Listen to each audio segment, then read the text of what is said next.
Hi friends, అందరికీ నమస్కారం. చాలామంది అయితే మమ్మీకి ఏమైందని అడుగుతున్నారు కదా, అందుకోసమే ఈ వీడియోలో మీకు అన్నీ క్లియర్గా చెప్తాను. మమ్మీకి గత కొన్ని రోజులుగా హెల్త్ బాగుండట్లేదు. ఎలా అంటే తన పనులు తను చేసుకోలేకపోయేంత. రఘుమామ కుమార్ మామనైతే మమ్మీని వచ్చి చూసి ఏదైనా హాస్పిటల్కి ఇట్లా ఉంటే చూసి వెళ్తున్నారు. అందుకే ఈ మధ్య మామయ్య వాళ్ళు మమ్మీతోనే ఉంటున్నారు. 15 రోజుల క్రితం ఏమైందంటే మమ్మీ ఇంకా కొన్ని బలమైన కారణాల వల్ల, ఓవర్ స్ట్రెస్ వల్ల బాగా డిప్రెషన్లోకి పోయింది. ఎలా అంటే మమ్మీ మమ్మల్ని గుర్తుపట్టలేనంత స్టేజ్లోకి వెళ్ళిపోయింది. తన బాధని మొత్తం గట్టిగా అరుస్తూ ఏడ్చేసింది మమ్మీ. ఎలా అంటే మేమెంత ఆగబట్టినా ఆగకుండా ఏడ్చేసింది. ఎందుకంటే మమ్మీ డాడీ చనిపోయిన బాధ. అదేవిధంగా మమ్మీ డాడీ చనిపోయినప్పటి నుంచి ఫుడ్ కూడా సరిగ్గా తీసుకోవట్లేదు. అలా చాలా ఇబ్బందులతో, ఓవర్ స్ట్రెస్ వల్ల మమ్మీకైతే ఫిట్స్ రావడం జరిగింది. మేమైతే ఒక్కసారిగా షాక్ అయ్యాము. ఎందుకంటే మా డాడీకి కూడా మా కళ్ళ ముందే ఇలాగే ఫిట్స్ వచ్చింది. కానీ మా కళ్ళ నిండా చూసాము. అది ఇంకా మేము మర్చిపోలేదు. డాడీకి అప్పుడే పక్షవాతం రావడం జరిగింది. ఇప్పుడు మమ్మీకి కూడా ఏమైనా అవుతుందా అని చాలా భయం వేసింది. మమ్మీకి ఫిట్స్ రావడంతో అక్క నేను కాళ్ళు చేతులు రబ్ చేసాం. ఇంకా అప్పుడు అందరూ కూడా ఉన్నారు. వల్ల బెటర్ అయింది. మామయ్య అయితే నెక్స్ట్ డే వచ్చి మమ్మీని హాస్పిటల్ తీసుకెళ్ళాడు. అప్పటి నుంచి మమ్మీ అస్సలు బాగాలేదు. హాయ్ అండి, అందరికీ నమస్కారం. ఇంకా రీసెంట్గా తమ్ముడైతే కార్ తీసుకున్నాడని మీ అందరికీ వీడియో రూపంలో తెలియజేశాం కదా. ఇంకా ఆ రోజు తమ్ముడు వాళ్ళు కార్ తీసుకొని వేములవాడలో పూజ చేసుకున్న తర్వాత డైరెక్ట్గా ఇంకా మన విలేజ్కి రావడం జరిగిందండి నన్ను చూడ్డానికి. అదేవిధంగా అమ్మను వదిన వాళ్ళను కలిసి కారు చూపించాం, కొత్త కారు అని ఇక్కడికి రావడం జరిగింది. వాళ్ళు రావడం కంటే ముందు నుంచే నాకు తలనొప్పి విపరీతం అయిపోయింది. ఇంకా తమ్ముడికి చెప్పాలా వద్దా అని నాలో నేనే సతమతం అయిపోయాను. ఎందుకంటే వాడు కొత్త కారు తీసుకొని ఎంతో సంతోషంగా వచ్చాడు. నాకు నా బాధ చెప్పడం ఇంపార్టెంట్ అనిపించలేదు. కానీ తప్పని పరిస్థితులలో ఇంకా తట్టుకోలేని బాధతో ఇంకా తమ్మునికి ఇంకా చెప్పాను నేను. కాసేపు అయ్యాక ఇంకా తమ్ముడు కారులో ఎక్కించుకొని వదినను, అమ్మను, నన్ను మామూలుగా ఇట్లా ఒక రౌండ్ వేసి టెంపుల్ దగ్గర తీసుకెళ్తా అని చెప్పి దూరం నుంచి అట్లా తీసుకెళ్ళి వచ్చేటప్పుడు ఇంకా నేను చెప్పాను, రఘు నాకు విపరీతంగా తలనొస్తుంది, ఆ రోజు నుంచి నేను తట్టుకోలేకపోతున్నాను రా అని చెప్పి ఇంకా చెప్పడంతో ఇమీడియట్గా తమ్ముడైతే ఇంకా మీ అందరికీ తెలుసు కదా అండి, రాజు అని మన కొడుకు అవుతాడు, రఘు వాళ్ళ ఫ్రెండ్, మన ఇంటి ముందే ఉంటాడు. ఆ రాజు ఇంకా హాస్పిటల్ సెక్టార్లోనే పనిచేస్తాడండి. ఇంకా తనకు కాల్ చేసిండు తమ్ముడు. ఇంకా తమ్ముడు, కుమార్ అన్న, నేను, రాజు వెళ్ళాము. ఇంకా పిల్లల్ని తీసుకొని వెళ్ళి ఇంకా అమృత న్యూరో హాస్పిటల్ అని జమ్మికుంటలో ఈ న్యూరోకి సంబంధించిన బెస్ట్ హాస్పిటల్ అంట. రాజు అయితే మమ్మల్ని అక్కడ తీసుకెళ్ళి ఇంకా డాక్టర్కి చూపించి ఇది ప్రాబ్లం అండి అని టోటల్ చెప్పడం జరిగింది.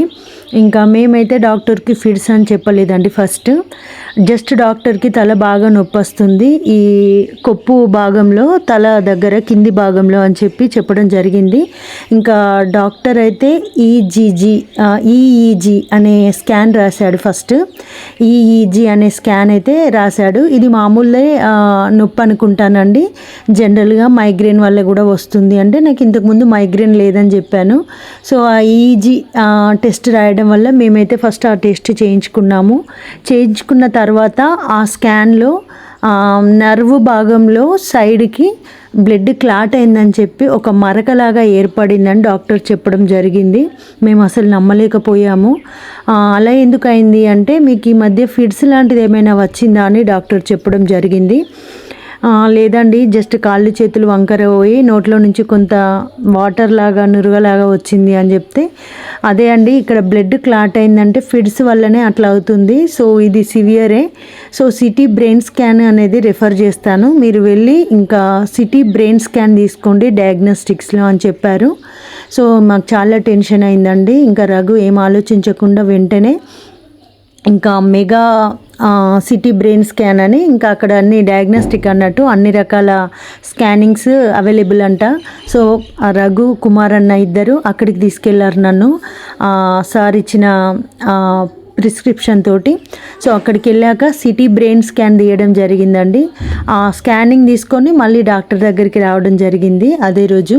ఇంకా డాక్టర్ ఆ రిపోర్ట్స్ చూశాడు, సిటీ బ్రెయిన్ స్కాన్ది చూసి ఇంకా డాక్టర్ ఏమన్నారంటే ఈమెకి మా బ్రెయిన్ పక్కన ఉన్న నర్వ్స్కి కొంత బ్లడ్ అనేది క్లాట్ అవ్వడం జరిగిందండి. ఎందుకంటే అక్కడ ఫిడ్స్ అనేది అయితే వచ్చిన వాళ్ళకి ఈ విధమైనటువంటి క్లాటింగ్ అయితే జరుగుతుంది.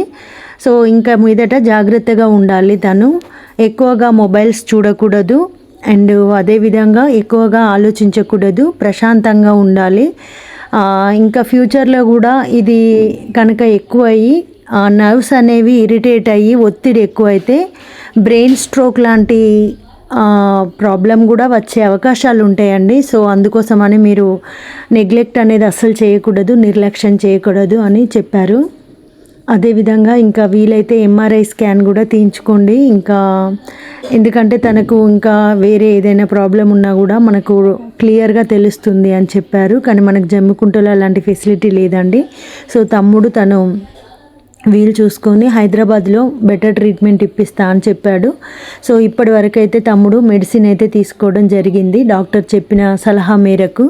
అదేవిధంగా డాక్టర్ అయితే కొన్ని సలహాలు చెప్పాడండి. ఏంటంటే తనకుంది న్యూరో ప్రాబ్లం కాబట్టి ఎక్కువ మైండ్కి సంబంధించిన ప్రాబ్లం, అది చాలా సెన్సిటివ్ ఇష్యూ అన్నట్టు. సో అందుకని ఎక్కువగా ఆలోచించకూడదు, ఫస్ట్ అయితే పీస్ ఆఫ్ మైండ్తో ఉండాలి అని చెప్పడం జరిగింది. అదేవిధంగా ఎక్కువ డిప్రెషన్కు వెళ్ళడం వల్ల ఇలా జరిగిందని చెప్పారు. ఇంకా ఇలాగే కనుక కంటిన్యూ అయ్యి ఈ విధంగానే ఆమె మళ్ళీ ఎక్కువ స్ట్రెస్కి లోనైతే కనుక బ్రెయిన్ స్ట్రోక్ లాంటి హెవీ ప్రాబ్లమ్స్ వచ్చే అవకాశం ఉంటుంది. సో నెగ్లెక్ట్ చేయొద్దు, నిర్లక్ష్యం అసలే చేయొద్దండి, ప్రాణాలకే ప్రమాదం అని చెప్పారు. దీనికోసం డాక్టర్ ఒక 1 వీక్ సరిపడా మెడిసిన్ ఇవ్వడం జరిగిందండి. అయితే యాక్చువల్గా మా బ్యాడ్ లక్ ఏంటంటే మెడిసిన్ వేసుకున్నంతసేపు డల్గా ఉంటున్నానండి. అదేంటో అర్థం కావట్లేదు, అవి రియాక్షన్ లాగా అవుతున్నాయేమో. ఎందుకంటే నా బాడీలో ఇమ్యూనిటీ తక్కువగా ఉందన్నారు డాక్టర్. అండ్ బ్లడ్ కూడా నాకు చాలా తక్కువ ఉందండి, యావరేజ్గా చూసినా కూడా 5 కన్నా తక్కువే ఉంది. సో అందువల్ల అది కూడా వన్ ఆఫ్ ద రీజన్ అన్నారు. అంటే ట్యాబ్లెట్స్ ఎక్కువ నాకు రియాక్షన్ అవుతున్నాయి అన్నట్టు, డోస్ ఎక్కువగా ఉండడం వల్ల. సో దానివల్ల నేను ట్యాబ్లెట్లు వేసుకోకపోతేనే యాక్టివ్గా ఉన్నట్టు కొంచెం అనిపిస్తుంది, ట్యాబ్లెట్ వేసుకుంటే డల్ అయిపోతున్నాను.